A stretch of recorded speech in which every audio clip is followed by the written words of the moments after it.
good day. My name is Sophia Labra and I'm here with Kristen Grace Lucero. Princess Valdez. and today we are going to interview a very talented artist. So let's get to know him more. Maayong hapon, I'm Sean Rodriguez. First, what is your work description? So akong work karon kay visual artist, then I'm a graphic designer also. Tapos description din sa akong work kay illustrator, work at Right Concepts near Ayala. Then mostly we do like digital artworks.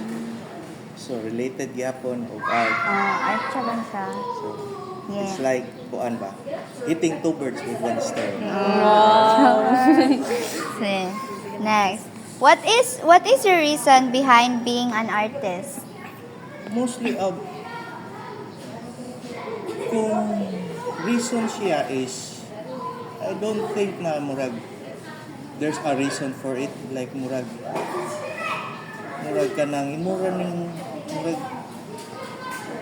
imo ganing gusto. Passion. Passion. So passion siya. So why makakuan man gud sa artist ka na murag why maka-choose for him ba na ilang lad kanang ganahan ka na butang ana. So murag passion na murag it drives you na to create gani. To answer, what are your struggle being an artist? Uy, dagan. Dagan struggle. For kanang steady, gani stable ang inyong kuan. Kay karon na ay nakay buyer. Which is dili ko na necessary na naghimo kag art kay na ay buyer.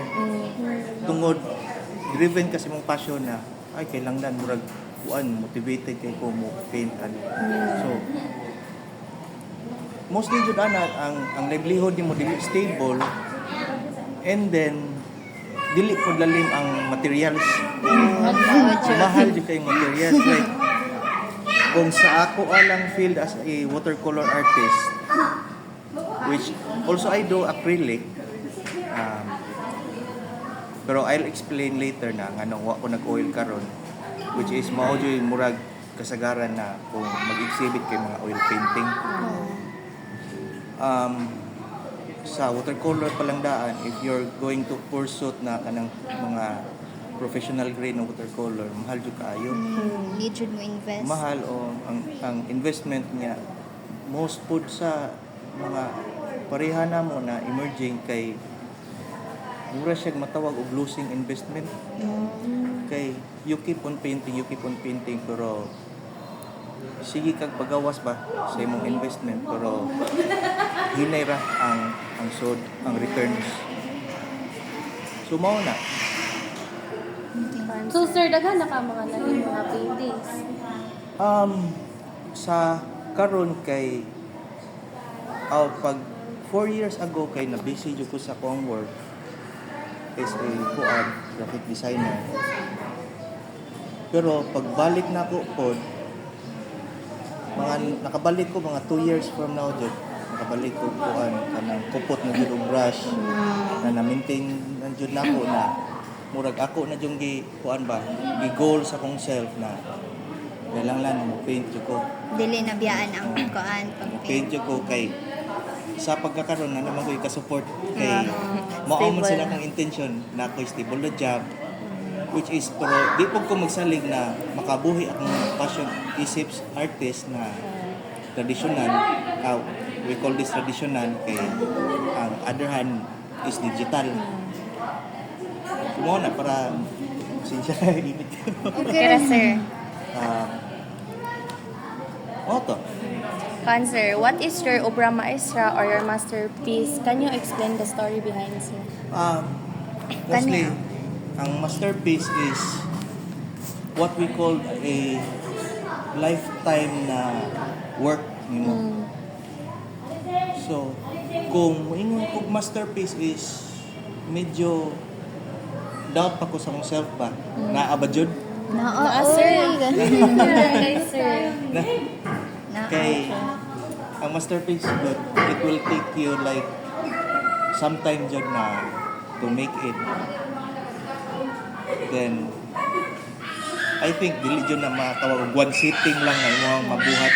Maybe sa uban, yes, that's true, pero ang ako kay mo na consistent ako ang pagpintal kay para in the end sa ako ang journey, hopefully taas-taas pa. Hopefully, Taas-taas pa ang kinabuhi, hopefully makabuhat jud ko in the end. Yeah. So, sir, last question. So, Oh, last what one. is your what is your word of wisdom for individuals who wanted to pursue being an artist and to the students in art appreciation? Kuan pariharan na sa ato ang di na to mapugos ba? Di na to mapugos Tinuod yun. ang usa na uy kuan you have to appreciate this. You have to find it in your heart na makita nimo unsay beauty.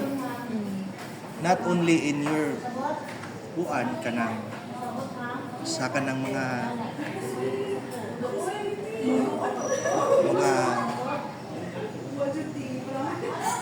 makita nimo sa kanang inadlaw nimo ba, pero makita nimo kanang sa imong palibot, sa imong surroundings. So through art makita jud na nimo kay expressive man jud ning art ko kanang dili lang ni siya one kanang usara ka method.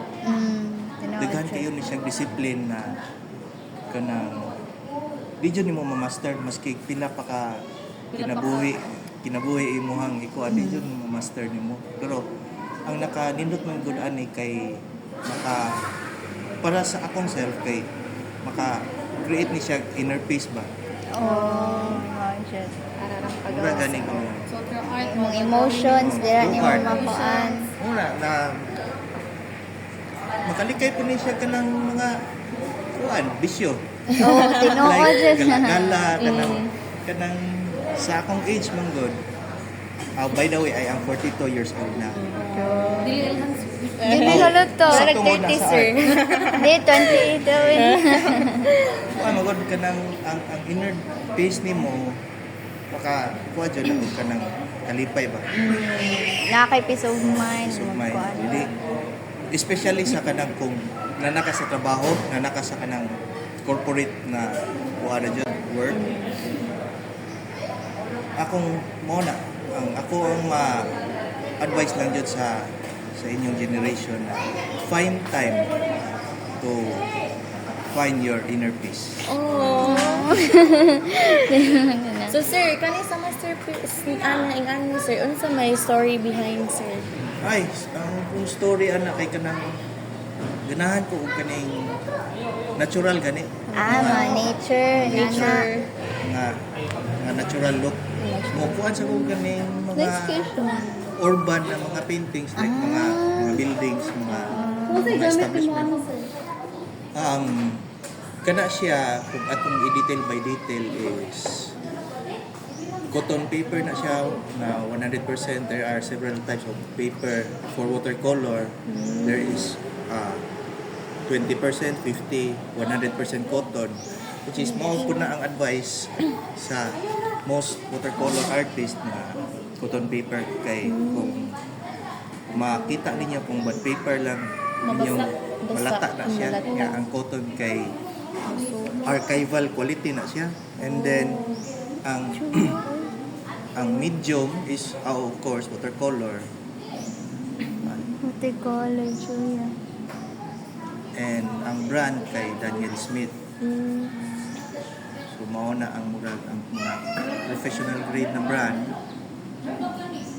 which is mahal-mahal pero Investment jud.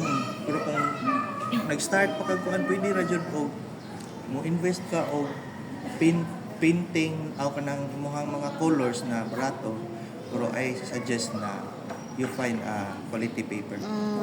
Bahalag baratohon ang imong Watercolor. watercolor. Kay di man jud ka maka-appreciate gud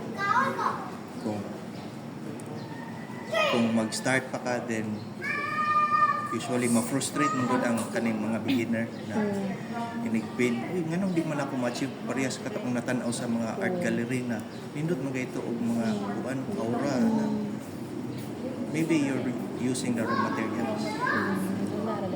Okay guys, so kanang it's a wrap. Then thank you for Mr. Sean Rodriguez and his wonderful art Artwork. pieces. And thank you. Oh, Thank you, sir. Thank